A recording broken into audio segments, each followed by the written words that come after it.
Ha? MC. MC.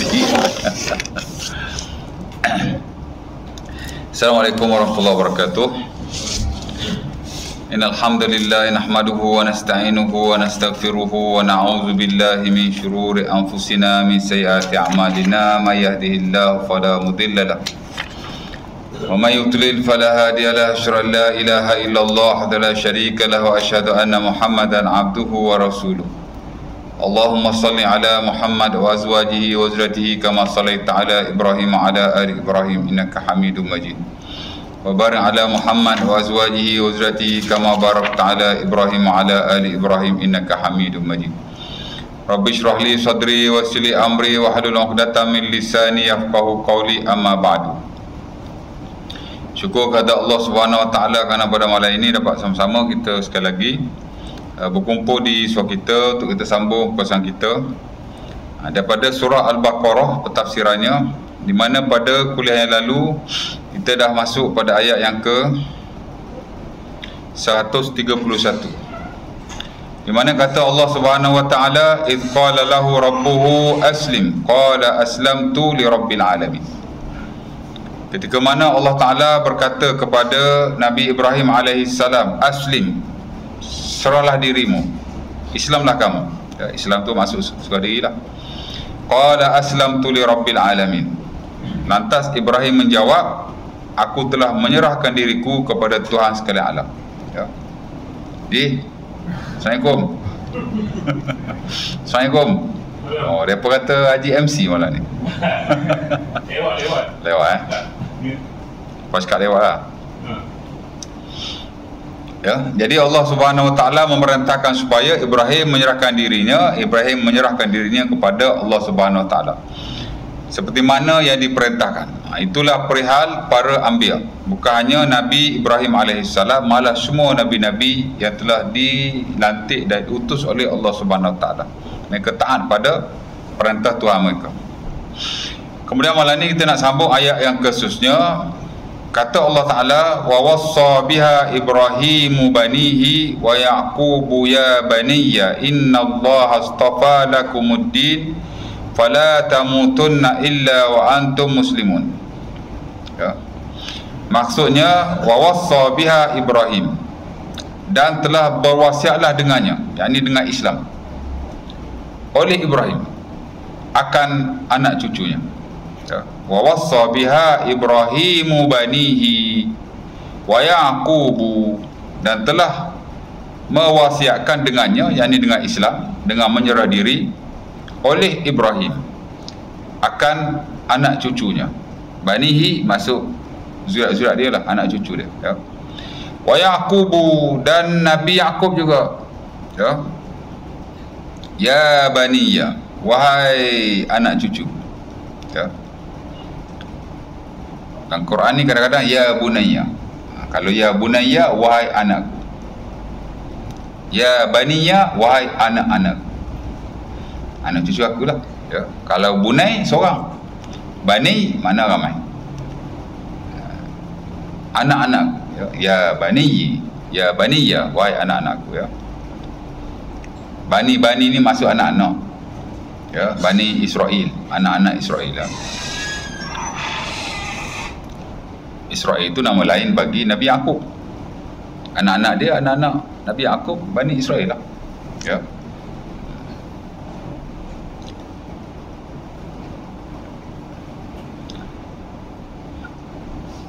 Inna Allah astafa lakumuddina fala tamutunna illa wa antum muslimun. Kata Nabi Ibrahim dan Yaqub lagi kepada anak cucunya, sesungguhnya Allah Subhanahu wa taala telah memilih bagi kamu akan agama ini, maka jangan kamu mati. Fala tamutunna, maka jangan sekali-kali kamu mati. Itu baru terjemahan yang betul. Fala tamutunna, jangan sekali-kali kamu mati. Nun hak ujung tu dia panggil nun taukid. Maksudnya betul-betul lah, jangan betul-betul kamu mati, yakni jangan sekali-kali kamu mati. Ataupun boleh saja terjemah dengan apa-apa jenis penekanan menurut bahasa masing-masing. Ya. Saya ingat jangan sekali-kali kot. Cuba tengok terjemahan balik. Ni ada ni terjemahan. Dia kata terjemah apa?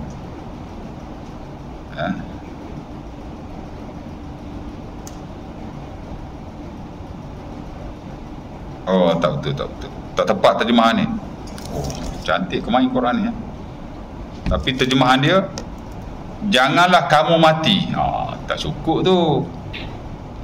Kalau jangan kamu mati, fala tamutu. Jangan kamu mati. You don't die. Itu maksudnya. Tapi kalau fala tamutunna, you don't ever die. Jangan sekali-kali kamu mati. Nun ujung tu ada peranan dia tu. Betul dah, tapi tak tepat lah. Karya Bestari. Quran ni presentation dia cantik. Ada warna-warni coloring, colourful. Keterangan rekah dia boleh lah. Tapi terjemahan yang tepat begitu.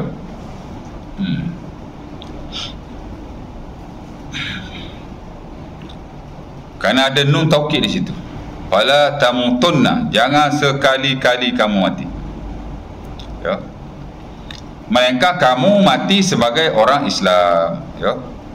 Ini ayat yang penting nak menyatakan kepada kita bahawa Nabi Ibrahim dan Yaqub memberi wasiat kepada anak-anak mereka, dengan Islam dan dengan kata-kata supaya mereka jaga agama yang telah dipilih oleh Allah Ta'ala kepada mereka. Dan jangan sekali-kali mereka mati, mereka mati sebagai orang Islam, yakni mati di atas Islam, di atas agama ini, dan di atas iman, of course. Dan saya ingat ini ayat pertama Allah Subhanahu Wa Ta'ala sebut tentang wasiat. Dan selepas ini ada banyak lagi ayat yang lain yang Allah Ta'ala nyatakan tentang wasiat, dengan lafaz-lafaz yang berbeza. Dan ini salah satu daripada ini.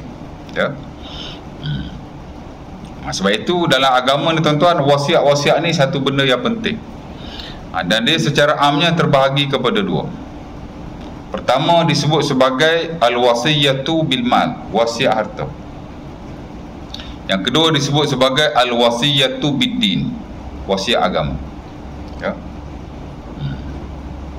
Dan selain daripada buku-buku tafsir yang menjelaskan perkataan wasiat, sama ada dari sudut harta ataupun wasiat dari sudut agama secara amnya, memang ada ulama kita yang karang buku khas tentang wasiat. Sama ada hak bersabit dengan harta, sebab dalam hukum syarak, khusus dalam fiqh lah, memang ada kitabul wasaya ataupun kitabul wasiyah, kitab wasiat. Bahkan dalam muamalat memang ada bab itu, babul wasaya ataupun kitabul wasaya. Wasaya tu jamak kepada wasiyah. Wasiat satu, wasaya, wasiat. Memang ada. Tuan-tuan belik buku fiqh kan mesti ada, atau buku fiqh. Kita ada ibadat, kita ada munakahat, kita ada muamalat, kita ada jinayat, kita ada qada. Dalam muamalat tu ujung-ujung mesti ada. Sebab mula-mula dia diawali dengan jual beli, sewa menyewa, gadai-gadai, persyarikatan, pelaburan dan seumpamanya. Boleh menguntungkan lah. Sebab muamalat ni ada dua kan. Satu yang berunsurkan keuntungan, dia panggil profit oriented. Jual beli kan, mana ada orang jual beli nak rugi ataupun tak nak ambil untung? Mana ada. Mungkinlah kalau dia jual kat member kan, okeylah saya beli RM2, awak ambil lah RM2, mungkin lah. Tapi overall mestilah dia nak untung. Bahkan itu tujuan jual beli, perniagaan kan. Hatta Imam Al-Ghazali rahimahullah dalam Ihya Ulumuddin, selain daripada buku itu mengajar tentang kerohanian, Imam Ghazali juga memfokus kepada perniagaan. Dia ajar cara nak dapat keuntungan macam mana. Dia ajar number one jual beli lah, berniaga, tijarah. Bahkan di sisi majoriti para ulama, memang sebaik-baik pekerja ialah berniaga. Di atas banyak hadis lah. Salah satunya Nabi ditanya sendiri oleh Rifa'ah bin Rafi', ya Rasulullah, ayul kasbi afdal? Wahai Nabi, manakah pekerjaan yang paling afdal? Nabi kata, amalur rajul biyadihi wa kullu bi'in mabrur. bila seseorang itu bekerja dengan kudrat tangannya sendiri. Kata An-Nawawi rahimahullah bertani. Seumpama sebagian Nabi juga bertani. Ya. Ataupun pertukangan. Termasuklah konteks yang sama, kerana sebagian Nabi juga adalah tukang. Nabi, apa tu tukang besi Nabi apa? Nabi Daud, tukang besi. Ya tak? Haddad. Ya. Haddad tu masuk tukang besi lah. Dan ujung tu Nabi kata wa kullu bai'in mabrur, dan setiap jual beli yang diberkati, seauto-auto pekerjaan. Ya. Daya adalah hadis yang sahih di samping yang lain. Sebab itu saya kira majoriti ulama lah, dia kata the best pekerjaan paling baik ialah berniaga. Ya. Dia satu ibadah dan dia boleh orang kata apa, menjana ekonomi lah kepada umat Islam. Of course lah Nabi ada sebut dalam beberapa hadis. Ya. Biasa kita dengar 1/10 daripada rezeki adalah berniaga, betul juga kan, tapi itu hadis dhaif. Ya. Tis'atu a'syari ar-rizqi fit tijarah, 1/9 daripada rezeki adalah bukan 9/10 daripada rezeki adalah berniaga. Mana berniaga kan? Memang ada nas. Lepas tu secara teoretikal memang kita tahu lah berniaga ni adalah yang terbaik. Jadi yang mula waktu dulu lah, ya, berniaga apa semua tu, itu dipanggil tijari, mana profit oriented. Ya, jual beli memang tu dapat keuntungan. Imam Ghazali kata nak kumpul kekayaan ataupun nak cari rezeki yang baik, nombor satu dia kata jual beli. Ya. Lepas tu dia buat mari lagi sewaan, ada harta bagi sewa, jangan beku aja. Ya tak? Ada tanah tak guna bagi orang sewa. Ya.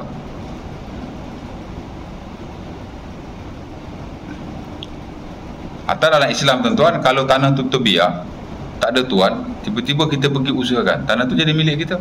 Man ahya ardan maitah fahiya haku biha. Ya. Yang disebut dah hadis Aisyah radhiyallahu taala anha dan sebab kitab Sunan, siapa-siapa yang menghidupkan tanah yang mati, tanah tu dia punya. Kalau tanah tu tak ada tuan lah, kalau dia pergi tanam kat tanah orang, tak boleh lah. Ataupun tanah tu memang tanah warta kerajaan, tak boleh lah. Tapi mana tahu dia pergi bukit bukau mana-mana, dia teroka ke tanah lapang mana-mana, boleh. Memang ada slot dalam muamalah klasik lah, terutamanya bab yang disebut sebagai ahyaul mawat. Kita menghidupkan bumi yang gersang, tanah tu kita punya, ada slot. Ya.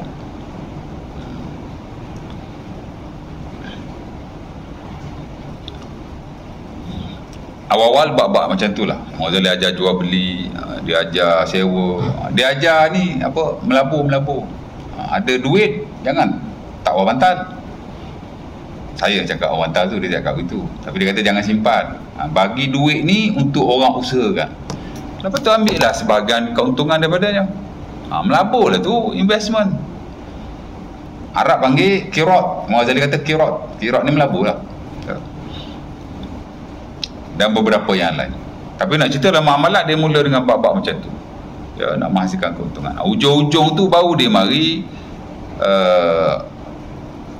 tajuk-tajuk yang bersifat charity. Mari hadiah. Hadiah mana nak untung, bagi free je kan. Lillahi ta'ala. Mari hibah kan. Ada harta hibah kat siapa-siapa. Ya. Mari apa, wakaf. Wakaf takkan nak untung pun, wakaf lillahi ta'ala. Lepas tu biasa ujung tu marilah wasiat. Jadi 3-4 tajuk ni memang ujung lah. Dia dahulukan yang komersial, yang bersifat profit oriented dia lah. Ya. Kemudian dia baru disusun para ulama, ujung tu dia bab main yang welfare, charity.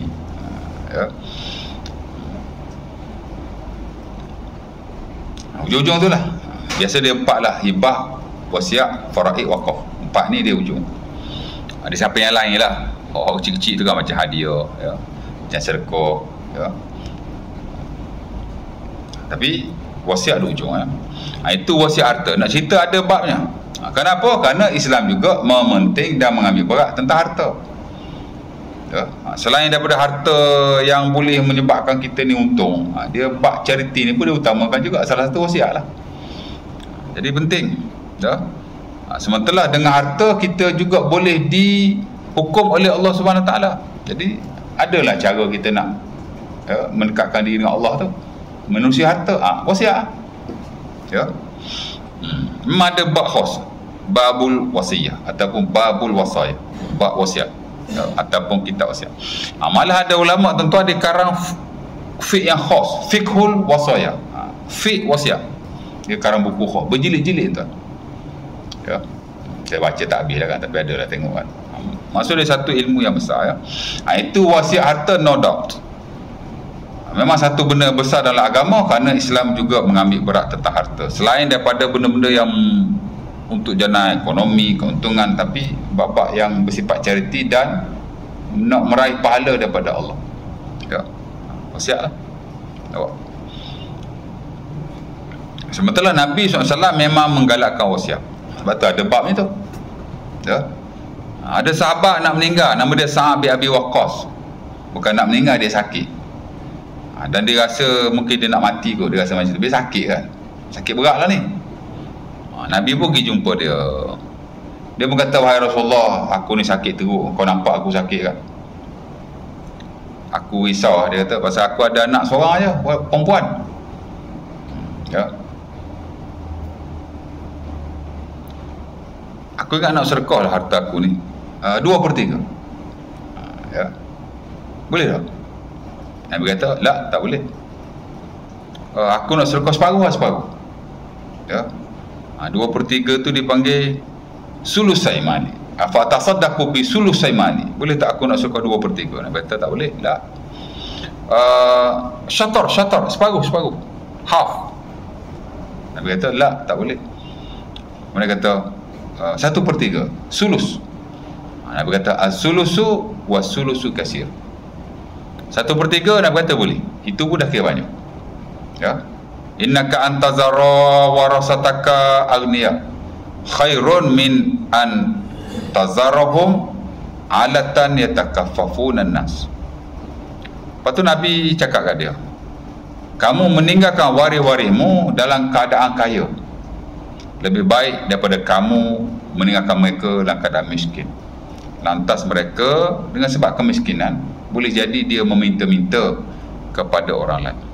Ya. Kita belajar bab insurans takaful kan. Dia pakai hadis ni lah. Maksudnya kalau kita mati, amat-amat digalakkan supaya kita meninggalkan harta secukupnya kepada warisnya, sebaik-baiknya. Walaupun kita tak ada harta, tapi ada solusinya. Itu yang keluar takaful, hibah apa semua tu. Awak bayar RM50 sebulan, kalau awak mati dapat RM100,000, RM200,000. At least dapatlah waris sesuatu.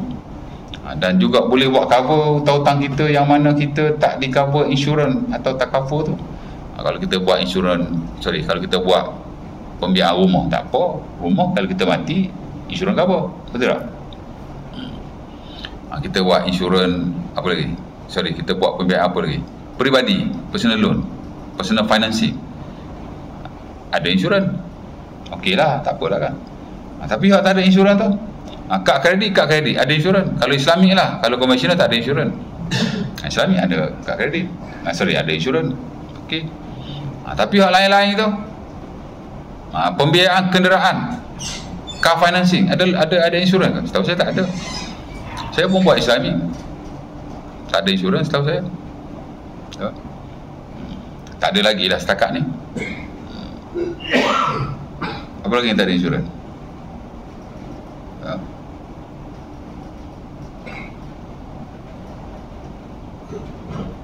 Pinjam duit kawan, ada insurans? Mana ada insurans?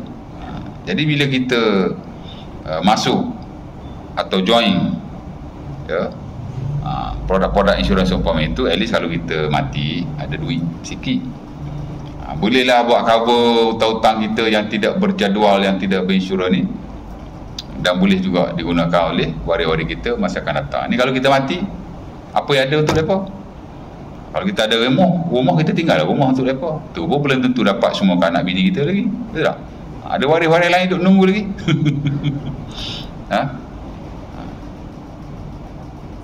Kereta kita siapa nak bayar kan? Ada orang mati, bank nak tarik lah, tak bagi. Kesianlah bapak saya baru je meninggal. Baru apa dah 3-4 bulan. Dia tarik aja, memang kerja dia. Mati tak mati, hutang tetap kena bayar. Jadi macam itulah cerita dia kan. Bank tak salah, tukang tarik tu langsung tak salah, memang kerja dia, bagi dia tarik. Pasal awak tak bayar, siapa suruh? So, ambil video nak tunjuk bank ni zalim, hanya awak yang tak tahu. Sebab kenderaan memang tak ada insurans. Siapa-siapa pun owner mati sambung, kalau tak boleh sambung, bank akan ambil lah. Ya. Mana mesti diuruskan lah, ya.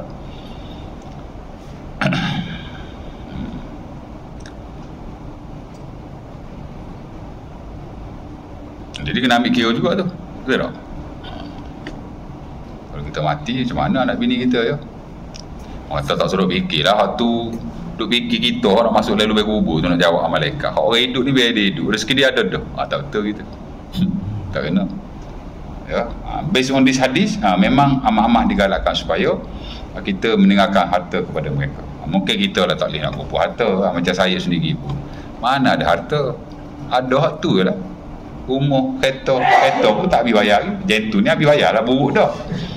Kereta hak tak buruk tu, hak baru ambil setahun 2 lepas kan, kena bayar lagi. Kalau saya meninggal tu ada 3-4 tahun lagi, nak bayar tu apa nak bayar tu, tak tak? Jadi masuk takaful hibah. Saya kalau saya mati, jutawan bini saya tuan. Ya. Tak apalah kan. Ya.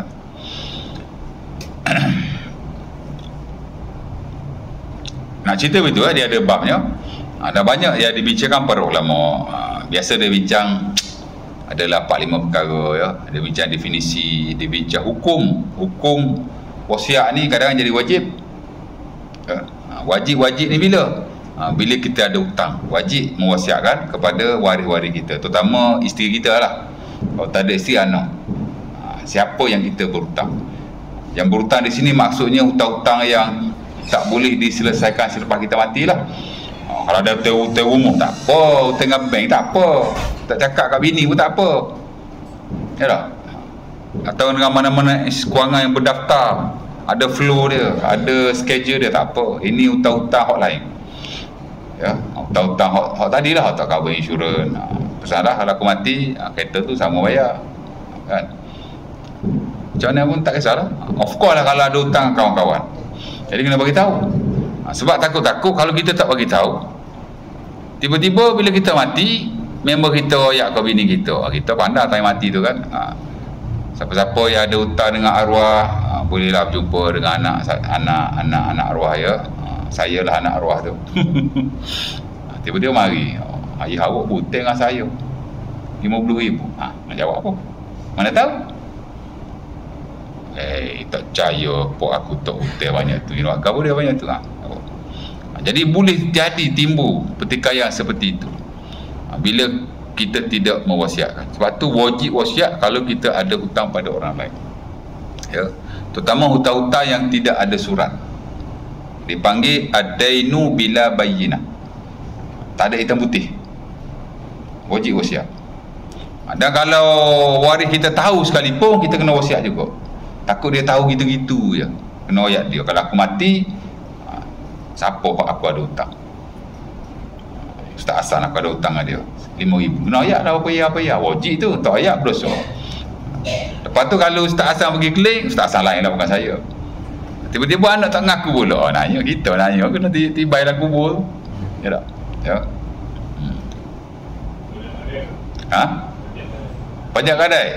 Pajak gadai tak apa, pasal dia dah ada gadaian, dia dah ada kolateral. Kita pinjam tu, kita bagi emas. Kalau kita tak ambil emas tu, dia jual, tak apa, itu tak apa. Hak ni hak jenis-jenis lagu ni, terutama hak jenis hak tak ada hitam putih apa semua kawan-kawan, ya. Tapi kalau dengan bank pun kena bagi tahu juga, banyak kereta sebab dia tak cover insurans apa-apa.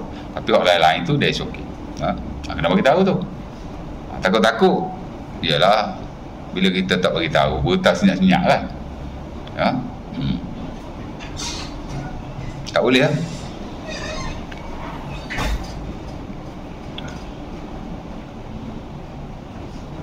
Hujan lah.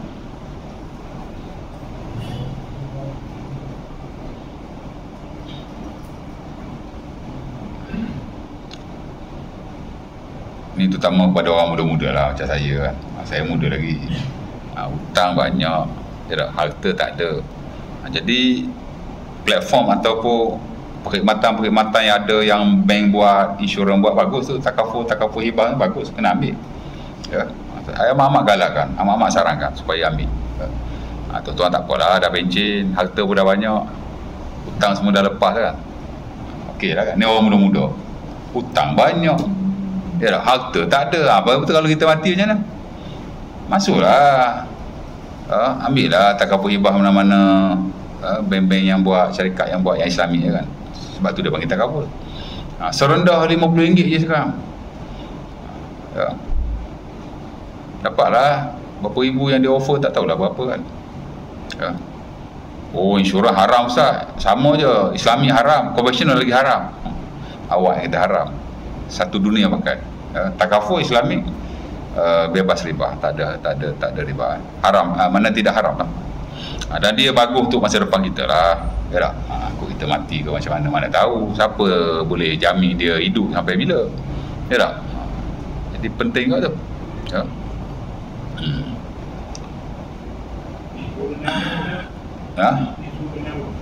Yalah, insurans nyawa lah tu.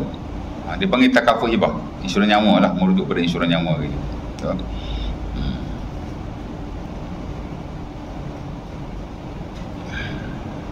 Saya insurans ada 4 ni. Insurans nyawa, insurans medication untuk hospital lah, sakit apa-apa kan. Insurans kemalangan, insurans apa nama pendidikan. Saya 3 beranak lah. 4 insurans ambil dengan Hong Leong Bank. Sebab Hong Leong Bank beberapa tahun yang lalu dia dapat anugerah. Ya. Perkhidmatan insurans takaful terbaik Malaysia lah. Dia dapat 2 tahun turut. Tahun 2016 ingat kot.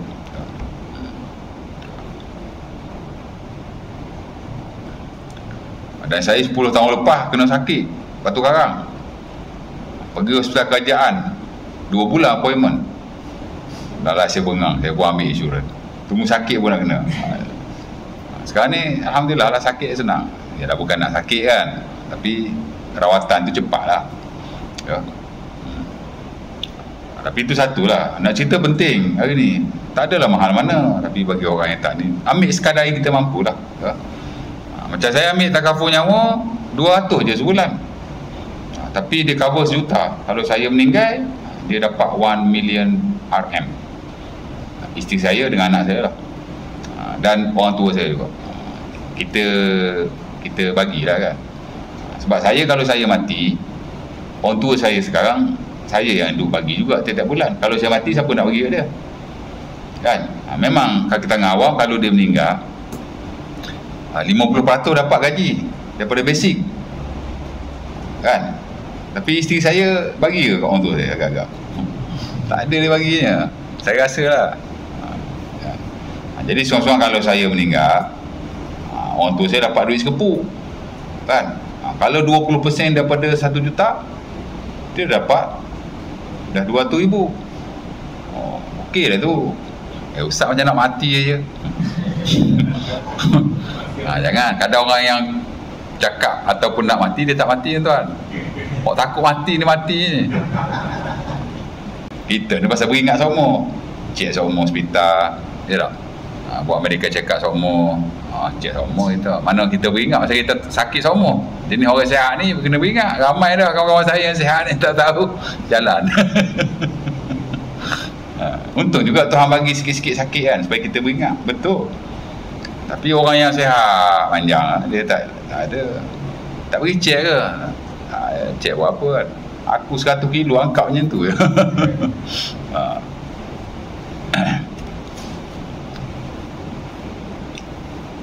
Penting juga dia guna hadis tu lah, di mana Nabi kata mu kena tinggal harta kepada waris-waris. Sa'ad bin Abi Waqqas ni memang banyak harta, ya. Tapi kita tak ada harta ni, ada solusinya. Konteks hari ni kewangan banyak penyelesaiannya. Cuma kita kena belajar dan kita kena ada ni lah, ya. Tapi banyak orang tak fikir. Kita kena fikir kan, tuan. Kalau tuan-tuan mati, anak bini macam mana dia orang punya masa depan, nak kena fikir kat tu. Takkan kita mati duit orang 1 sen tak ada. Macam saya kerja kerajaan, pokok kalau saya mati, kerajaan bayar lagi separuh daripada basic saya. Basic saya 4,000, 2,000 ni saya dapat lah. Jadi kurang untuk bulanan tu mereka ada duit. Tapi kadang-kadang bila kita mati, nak ada benda yang perlu diselesaikan seketul, nak ambil duit kat mana? Kena fikir. Lepas tu saya fikir tuan. Saya fikir kalau esok saya mati ke, lusa saya mati ke, macam mana anak bini aku, hutang-hutang aku, macam mana mak bapak aku, siapa nak bagi duit kat depan, saya kira belakang tuan. Saya buat duit ni nombor 1 kat depan, bukan mata duitan, bukan materialistik, tapi Islam ajar fikir. Ya. Saya masa buat master 10 tahun lepas, saya memang minat muamalat. Dan saya belajar betul-betul muamalat. Ya. Saya mengajar muamalat, di universiti saya ajar muamalat. Masjid surau banyak tempat saya ajar muamalat. Ya. Saya pun ada guru muamalat. Hari-hari bincang isu-isu muamalat semasa ni. Ya. Lepas tu saya bab duit ni particular sikit lah. Ya. Kita ambil kira kan. Penting belaka tu. Sebab kita ingat ini ibadah, ya. Macam masjid kita lah dulu sebelum kena take over kan, saya pergi mesyuarat sekali je.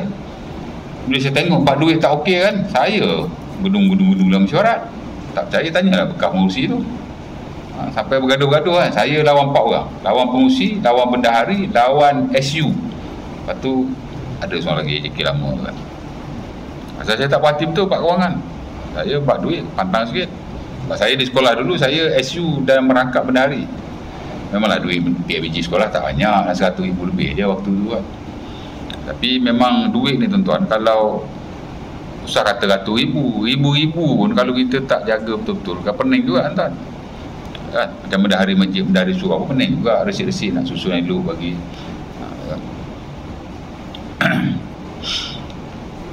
Okey. Kat mana bu ya? Nak cerita tadi apa? Nabi kata pada Sa'ad bin Waqqas lah. Dia sakit, dia ingat dia nak mati. Dia pun wasiat. Bahkan Allah Subhanahu Wa Taala pun sebut dalam Quran, dalam surah Al-Baqarah ayat 180. Kata Allah Taala, kutiba alaikum idza hadara ahadukumul maut in taraka khairan al-wasiyatu lil walidain wal aqrabin haqqan 'alal muttaqin. Menjadi kefarduan kutiba. Kutiba ni macam puasa lah. Ya alladzina amanu kutiba alaikumusiyam, wahai orang yang beriman, ditulis ke atas kamu puasa. Ni pun Allah Taala kata juga, ditulis ke atas kamu wasiat. Jika kamu ada harta kepada ibu bapa dan kaum kerabatmu, ia satu kewajipan ke atas orang bertakwa. Cuma ayat ni tuan-tuan, peringkat awal wasiat. Kita mesti wasiat kepada mak bapak kita. Masa tu tak wajib ataupun belum ada lagi hukum hakam faraid. Bila mari hukum hakam faraid, wasiat tu dia tak terpakai kepada ibu dan bapa dan kaum kerabat. Dia terpakai kepada selain mereka. Kalau tuan-tuan nak wasiat, kau anak tak boleh. Ayat ni ada, ayat ni ada, tapi hukumnya telah dinasahkan. Wasiat tu ada, tapi kepada ibu bapa dan kaum kerabat yang disebut oleh Allah Taala tu, dia dah overcross ataupun dah dibatalkan. Ya. Di mana wasiat ni pada peringkat awal memang mesti kepada mak bapak dulu, lepas tu kaum kerabat, baru orang lain. Tapi dengan sebab Allah Taala dah beri slot yang lain, slot faraid, jadi mak bapak tak payah wasiat pasal dia ada bahagian masing-masing dalam faraid. Ya. Kaum kerabat pun tak payah wasiat. Hak mana hak menanggung pusaka lah. Tapi kalau kaum kerabat hak jauh-jauh, hak tak menanggung pusaka, kita boleh wasiat. Sebab tu wasiat ni tak boleh pada waris. Kita nak mati ya, ataupun sakit, nanti mak mati rumah ni bila aku alung, tak pakar tu, berdosa. Kita kata macam tu. Wasiat kepada waris haram, berdosa. Dan tak boleh dikuat-kuasakan. Mana harta tu dia mesti pergi faraid. Wasiat-wasiat ni dia boleh kepada selain waris. Kita ada anak angkat, boleh bagi. Ataupun kita ada anak saudara, sepupu sepapak yang mana faraid tak pergi, baru boleh. Of course lah kalau kita wasiat kepada pada amal ke, ya tak? Ataupun kawan-kawan boleh wasiat. Wasiat ni mana kalau aku mati, harta ni pergi pada siapa? Ya. Macam orang tu dia ada anak angkat, ni banyak kes tuan, dia ada anak angkat. Ya. Dia wasiat pada anak angkat dia, boleh. Tapi kalau boleh, bagi ada hitam putih lah. Ya. Pergi jabat lawyer, cakap saya nak wasiat. Lawyer syar'i lah. Buka berapa ringgit je, RM500 macam tu je. Jadi sekurang-kurang bila kita mati ada hitam putih. Tapi kalau ayat mulut tak boleh. Pasal Allah Ta'ala pun dah beringat, wasiat ni kadang-kadang disalahgunakan kan, ataupun diingkari. Kita tahu dah mak kita ni beri ke adik akak kita, tapi nak juga. Banyak jenis lagu tu. Betul tak? Pasal mak tak ada hitam putih. Ya hukum syarak ni tak ada hitam putih. Cakap mulut jalan. Dan dia ada saksi ya. Mak oyak tu depan siapa? Ada dengar tak? Ada dengar? Jalan lah. Ya. Kita dia macam tu. Ya. Baik. Jadi ada banyak benda lah ulama bahas, tapi biasa dia sekitar atau berkisar pada benda-benda macam tu lah. Hukum wasiat kadang wajib. Wajib tu lah. Kalau ada hutang, wajib je. Ayat ke bini kita, bila aku mati, kamu kena selesaikan. Kena ayat tu. Saya mau ayat siap-siap rumah saya, kalau saya mati dia tahu nak buat apa. Apa yang dia perlu lakukan dia tahu lakukan. Saya memang ada wasiat saya. Ya.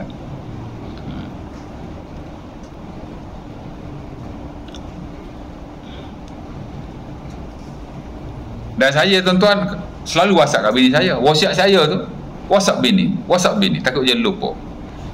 Tak adalah hari-hari dah lalu pun nak mati sangat hari-hari. Jangan-jangan sekali kan bila saya adjust sikit saya WhatsApp balik dia. Adjust sikit saya WhatsApp. Dulu 7 lah. Lepas tu tambah jadi 8. Tambah jadi 9. Lalu ni jadi 13. Kalau aku mati 13 ni mu kena buat. Mu tak buat mu dosa. Itu ayat bini saya. Sebahagian besar melibatkan harta lah. Jadi kena cerita. Ya.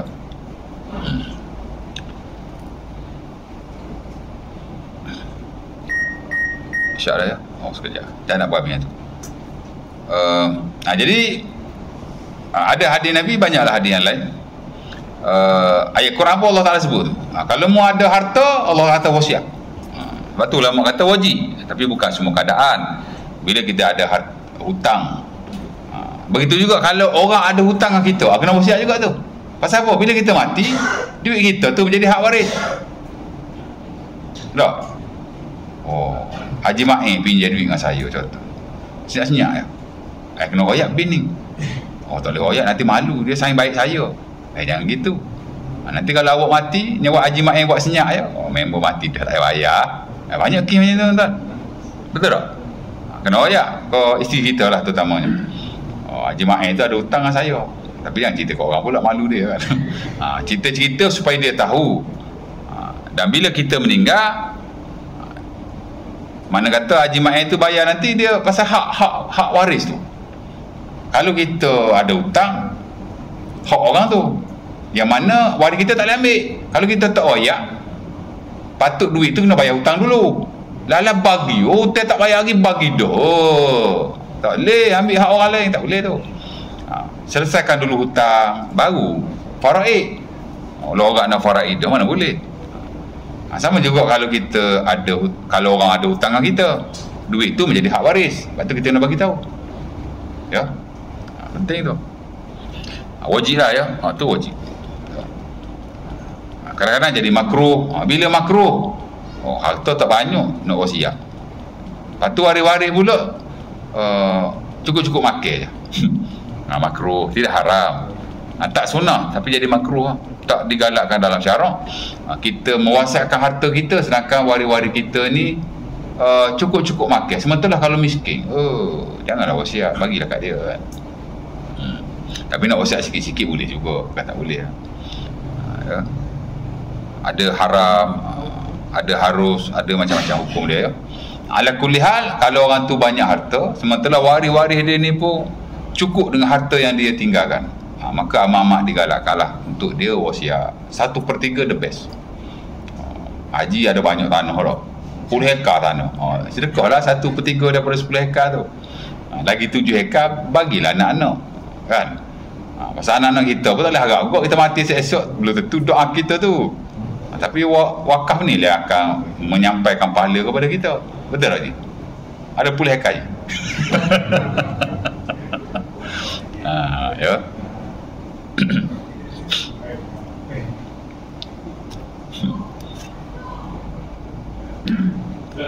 Ya. Kalau kita pinjam dengan seorang, seorang tu tinggal dan bayar dengan dia, boleh bayar dengan orang? Tak faham macam mana? Kita pinjam dengan seorang. Okey. Tak sempat kita nak bayar. Dia dah meninggal.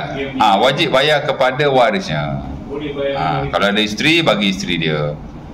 Kalau ada anak, bagi anak dia. Bagi waris hok terdekat sekali dengan dia lah. Tapi mana-mana waris pun boleh. Tapi kena beringat juga, kadang-kadang kita bagi pada seorang, dia tak bagi pada yang lain, tak boleh juga. Tapi bukan menjadi tanggungjawab kita untuk ingatkan dia. Cuma kalau boleh kita beringat dia lagi bagus. Ni duit ayahmu ni, bagilah waris-waris tu, bagilah. Penanggung pesakit kena bagi tahu juga kalau boleh, supaya dia tak ambil, dia diam-diamkan. Makan sor dia, makin sor dia. Ya. Ya, tapi masih wajib dia ni lah. Tapi kalau contoh ada juga kes tuan, banyak kes bab-bab gini ni. Ada seorang tu di Kuang lah, mak dia dulu memang ada jual dah tanah tu pada seorang, tapi member tu dah balik Indun, dia tak boleh nak kontak lah kan. Jadi tanah tu tak tukar nama lagi, masih tanah mak dia. Bila meninggal mak dia, bagi sama rata berlaku adik-beradik. Jadi setelah beberapa tahun, mungkin dah 10 tahun kot, 10-20 tahun, lama dah dia kata. Lah ni baru dia mari fikir, kata tak boleh ni, pasal tanah ni ni aku ingat lagi mak ni jual ada kau kahwin tu. Sedangkan dia kata tanah tu dah dibahagi belaka-belaka, termasuk bahagian dia juga. Tapi dia tak ada buat bangunan, adik-beradik yang lain dah buat bangunan apa semua kan. Dia cuma buat kebun saja di Kuang tu kan. Kuang kan tempat macam kebun kan. Jadi kata macam nak buat Ustaz? Saya kata tak boleh, itu hak orang, kita tetap tak boleh ambil. Ada tuan ke tak ada tuan ke, janji dia memang dah dijual oleh mak kita dulu, maka dia bukan harta faraid. Patut peringkat awal dulu kena selesai dah benda ni. Habis tu saya nak buat macam mana? Kena pergi jabat agama report. Pasal jabat agama memang ada bahagian harta-harta tidak bertuan, dia panggil al-amwat al-majhulah, unknown property, mana harta tu tidak diketahui tuannya atau tuannya telah tidak ada. Dia ada slot dia. Jadi tahulah dia uruskan macam mana. Mungkin dia nilaikan balik, bayar ke dia, boleh juga. Tu pulanglah bincanglah macam mana. Adalah cara-cara dia tu.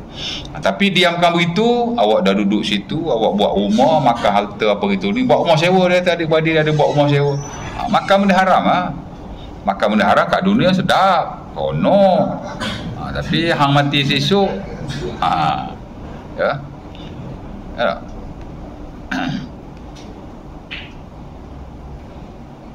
Sahabat Nabi tuan, nama dia Sa'id Al-Atwal. Ni kita belajar rabat jenazah.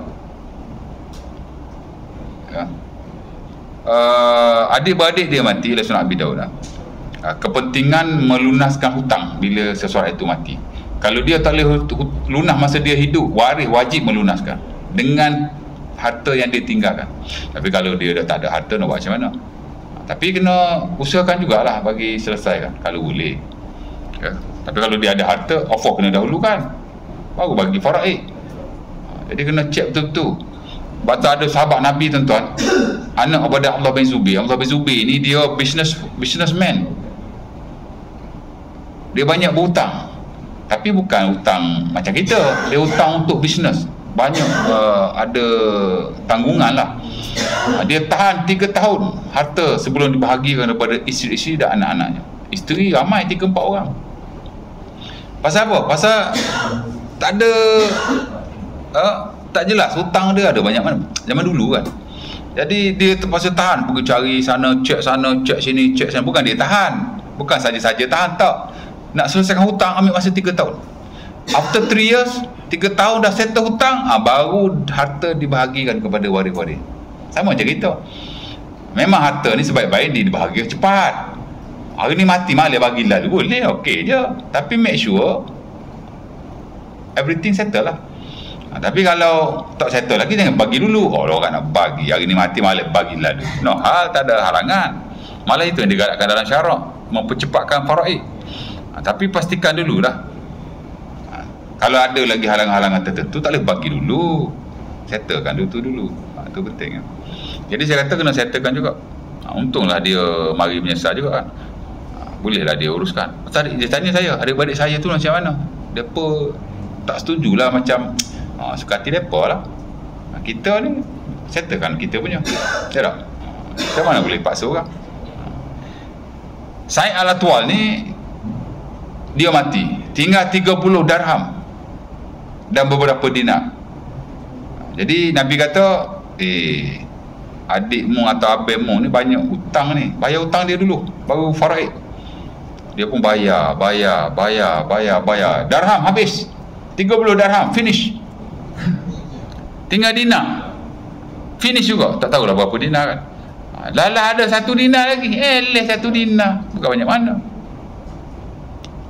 Saya kata pada Rasulullah, wahai Rasulullah, la yabqa minha illa dinaron. Bukan 1 dinar, sorry, 2 dinar. 2 dinar aja ada ni. Kalau aku bayar hutang lagi, nanya ni, nak bagi apa kat bini dia? Atau anak bini dia? Bagi anak bini dia lah. Nak kata tak boleh. Bayar hutang dulu. Dah bayar licin. Anak bini dia 1 sen pun tak ada. Tak dapat. Memang wajib hutang dulu.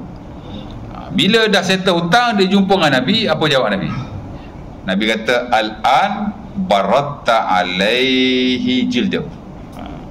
Sekarang kamu telah menyejukkan kulit adik-beradik kamu. Maksud dia duduk dalam tu panah. Pasal hutang tak selesai. Jadi kena selesai dulu lah.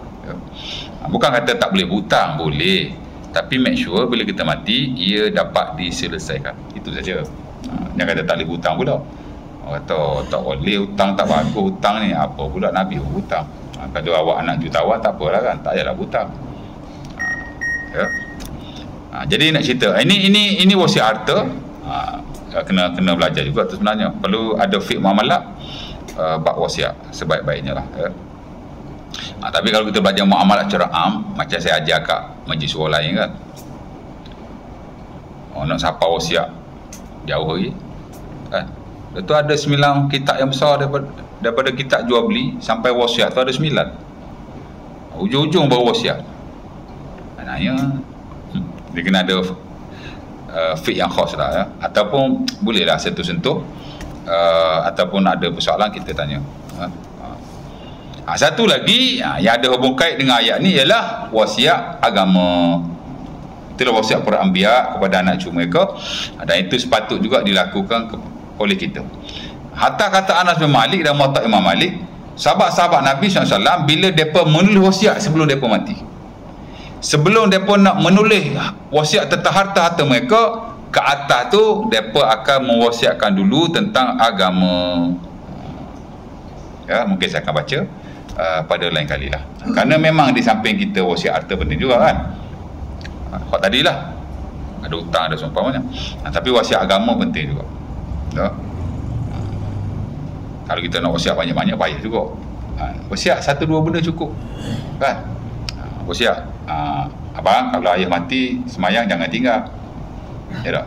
Kalau ayah mati gaji-gaji sedekah, niat untuk abah. Benda-benda macam itulah.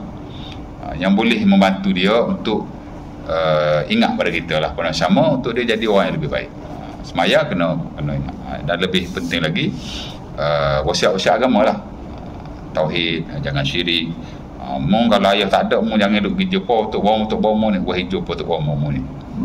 Ada sungguh. Tak ada. InsyaAllah ta'ala. Ya.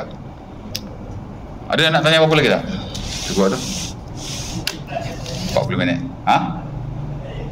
Tanya. Katalah kan, bapak dia meninggal. Okey. Isteri dah tak ada dah. Anak dia perempuan. Bapak dia meninggal, isteri tak ada. Sekarang isteri dah meninggal. Okey, isteri dah meninggal. Jadi bapak tu anak dia perempuan seorang lah. Ya? Tak faham tu. Ya. Siapa yang meninggal ni? Bapak dia lah. Bapak dia meninggal. Jadi anak dia perempuan satu. Anak ada seorang perempuan. Isteri dah meninggal dulu dah. Isteri dah meninggal dulu. Ada. Okey. Harta tu, ada ke 1% dapat anak perempuan tu? Anak perempuan. Ada tunggal satu. Okey, anak perempuan ni dia lain sikit. Dia kalau dia faraid ni, dia ada jadual dia. Tanya saya pun exactly saya tak ingat. Dia ada jadual dia. Kalau tak ada anak lelaki, macam mana? Kalau ada anak lelaki macam mana? Dia amount dia tu semua tak sama. Tapi kalau dia mati atau kita mati, kita tak ada anak lelaki, hanya ada anak perempuan saja. Dia boleh pergi kepada adik-beradik kita, boleh pergi kepada anak saudara kita, dia boleh pergi banyak tempat. Macam saya kan, saya tak ada anak lelaki, saya ada anak perempuan seorang aja. Seorang tu je anak saya pun kan. Kalau saya mati, bapak saya ada lagi, dia akan pergi pada bapak saya lah, dan dia akan stop di situ. Tapi kalau bapak saya tak ada, dia boleh pergi ke bapak saudara saya, dia boleh pergi pada anak saudara saya. Ya. Lepas tu kena ada perancangan juga. Ya. Hibah tu saya buat hibah apa semua tu supaya cerita dia macam tu lah. Kena tengok. Tapi kalau anak perempuan seorang, dia biasa dia akan pergi kepada orang lain juga. Dia tak sama kalau ada anak lelaki. Faraid ni kalau ada anak lelaki strong, dia tak pergi ke lain. Dia akan hanya pergi pada isteri kita dan anak lelaki dan anak perempuan kita. Adik-beradik kita dia tak pergi, anak saudara kita lagi dia tak pergi. Tapi kalau tak ada anak lelaki, dia ada ni sikit. Saya tak ingat lah, saya ni bukan pakar faraid. Saya ada kawan saya ni memang pakar faraid, Ustaz Afrizu namanya, di Pahang. Memang dia ada tim dia, tim faraid. Macam saya lah, saya ada tim amalat, dia ada tim faraid. Saya pun tanya dia juga tentang pembagian harta kalau saya tak ada. Anak saya macam mana, sebab anak saya perempuan seorang. Dia pun bagi tahu lah, ada WhatsApp dia tu. Dia kata kena bagi sekian-sekian. Dia ada jadual dia. Ya. Nampak? Cerita dia gitu lah. Boleh? Cukup lah tu? Ada tanya apa lagi? Tak ada? Kalau macam nanti anak perempuan seorang, dia kalau buat hibah boleh? Hibah. Bismillah, sekejap. Boleh. Hibah boleh kepada waris, boleh kepada bukan waris. Dia tak sama wasiat. Beza dia apa? Hibah ni kita bagi masa hidup, bagi on the spot. Wasiat ni kita bagi selepas kita mati. Kalau aku mati, harta ni itu tak boleh. Tapi kalau terus bagi boleh. Macam orang banyak yang buat hibah sekarang ni. Macam saya ada jiran saya dululah. Sebelum dia mati, dia ada 3 anak lelaki, seorang anak lelaki, 3 anak perempuan. Belum dia mati, dia bagi siap dah. Dia ada 4 butir rumah, dia wish so belakang dah anak dia rumah tu. Ni seorang, dia memang banyak rumah. Jadi dia dah bagi seorang satu rumah. Tinggal rumah yang dia duduk, dia bagi pada isteri dia. Boleh, tu dia bagi hibah siap. Jadi lepas dia mati, tak timbul isu nak bagilah apalah. Kan, dah anak lelaki seorang, anak perempuan 3. Susah juga orang nak bagi-bagi ni. Kan, jadi dia hibah siap-siap. Maksudnya dia tukar nama lah. Dia bagi siap-siap dah. Rumah ni Alung punya, rumah ni Angah punya. Dia bagi siap. Ya. Nampak? Boleh, hibah boleh. Jadi kalau dia ada anak seorang perempuan, dia bagi siap-siap lah, dia hibah siap-siap. Hibah boleh terus kepada waris. Dia tak sama macam wasiat. Boleh. InsyaAllah ta'ala. Ini kalau harta dia memang harta dia tak ada kena-mena dengan bank lah. Tapi kalau harta-harta yang masih under pembiayaan, masih under pinjaman bank tu kan, kalau dulu-dulu tak boleh hibah. Pasal harta tu tak settle lagi, tak habis bayar lagi, nak hibah apa benda kan. Bank duk pegang lagi harta tu. Bahkan dalam setengah-setengah pembiayaan, harta tu bukan milik kita melainkan setelah kita bayar habis. Kereta tuan-tuan, kalau tuan-tuan beli, memang kat geran dah taruh nama tuan-tuan. Tapi selagi tuan-tuan belum habis bayar, kereta tu bukan milik tuan-tuan, dia milik bank. Under hire purchase agreement kan. Tuan-tuan menyewa saja. Sebab tu dipanggil hire purchase, sewa dan beli. Bila dah habis bayar, baru tuan-tuan buat jual beli dengan bank. Selagi tuan-tuan tak habis bayar, tuan-tuan hanya menyewa daripada bank. Kaedah yang ada macam tu lah. Konvensional ke Islami ke, memang kontrak tu lain-lain. Tapi overall dia macam tu. Bahkan kita ada undang-undang ataupun ada akta sewa beli, di mana memang milik bank. Ya. Jadi batu tuan-tuan tak boleh jual. Kereta kalau tak habis bayar di bank, tuan-tuan tak boleh jual. Kalau tuan-tuan jual, menyalahi akta dan boleh berdosa juga. Pasal bukan harta tuan-tuan lagi sebenarnya. Ya. Kalau harta tuan-tuan sekalipun, tuan-tuan gadai balik kepada bank, dia panggil collateral kan. Cerita dia macam tu lah. Sama juga macam rumah saya duduk sekarang ni masih under loan ataupun under financing, masih under pembiayaan. Rumah tu memang ada nama saya, tapi kalau saya tak bayar apa, bank boleh tarik sebab dia digadai kepada bank. Dulu memang tak boleh buat hibah sebab belum settle kan. Tapi sekarang dah ada slot, kita boleh hibah mana-mana harta yang masih under pembiayaan. Adalah dia punya cara, tapi kena buat dengan dia punya ejen dia lah. Kita tak boleh buat sendiri. Ada cara dia. Bayar sikit lah kat mereka untuk buat hibah. Dia panggil hibah bersyarat. Itu dalam slot ada lah. Dulu kita tak pakai hibah bersyarat sebab mazhab Syafi'i hibah bersyarat ni haram. Tapi hari ni dia banyak pakai lah. Terutama dalam hal seumpama itulah. Boleh cukup tu. Aku Luka Azhar. Assalamualaikum warahmatullahi wabarakatuh. Kita tutup majlis kita dan tasbih kafarah surah Al-Asr.